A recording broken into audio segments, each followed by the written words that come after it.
Hiya, I'm Jasper, and welcome to your video review for Knights of the Zodiac. It's a movie starring Sean Bean, Famke Janssen, and the main characters that I don't know them from anything else. So, as always, I'm going to give you the good, the bad, and the furry. To start off the furry, there's a Pegasus, a Phoenix, a centipede-looking thing.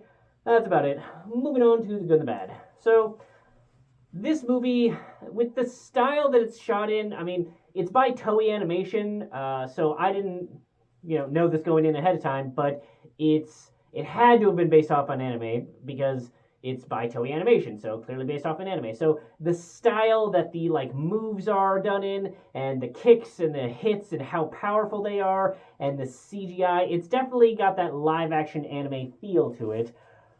But even with that, there are so many times where the CGI falls within that realistic category for the style that they're using, but there's enough times where it's a totally different style that it doesn't pass even that stylization. Especially when there's a whole bunch of rocks floating around this one character and that's going on, it just looks fake every single time. And then some of the times when there's walls getting blasted through or things happening there, it looks very fake. And there's some times where the character is okay, we had the rubber Neo from Matrix Reloaded, but it's 2023, so yeah. So not great there. And then they're clearly trying to fit so much lore into this and establishing things that there's no natural dialogue. It is just forced exposition. I think that this might have gone better. They had the opening narration, which was good because it's Sean Bean giving it, so I can always listen to him talk all day. He should really narrate an audiobook for me. I'm just saying. Okay, moving on. But if they just had an opening crawl, an opening scroll of explaining the world as opposed to just trying to jam it in with their dialogue, it would have been better, I think. But the other thing is that there's just some character motivation inconsistencies. I get that they're trying to be they're trying to slowly reveal things, but I wasn't surprised by any of it.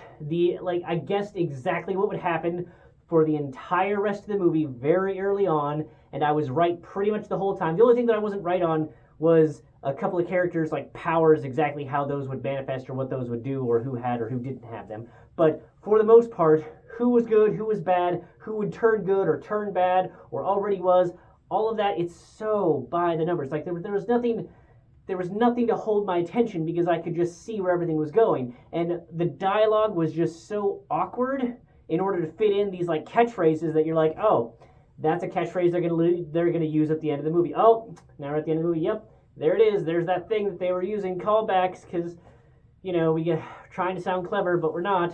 And that's it's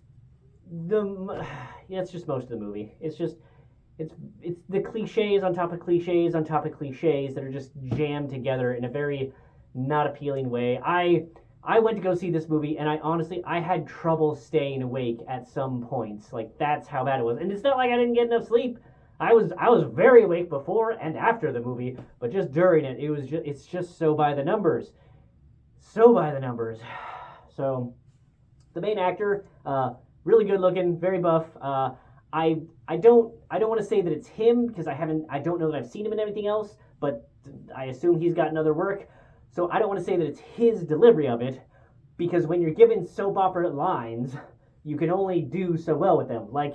Jensen Ackles, excellent actor, love him on Supernatural, but he was on a soap beforehand, and you can only do so much with soap opera lines. And I feel like that's what these actors were given. And, credit to Sean Bean and Famke Janssen, they did a really, really good job dealing with what they were given. The attitude that Sean Bean brought to it almost made me forgive the just janky dialogue and just, oh yeah, yep, this is the world, this is what's happening, this is what happened, this is what happened. Just the pace that it was setting to try and get through all of this world establishment things. And even with that, I was still kind of confused as to why Zodiacs are involved with Greek mythology type things, because I thought they were different, so I don't know how they connect, but sure, whatever. Maybe I'm just forgetting some of my Greek mythology, but not a terribly enjoyable film for me. It was only, I think, an hour and a half long, but it definitely was longer than it needed to be. and yeah, just not at all inspiring. So that's all I have for this one. 2 thumbs down. Thanks for coming. Thanks for watching. Hope to see you at the next one. Bye.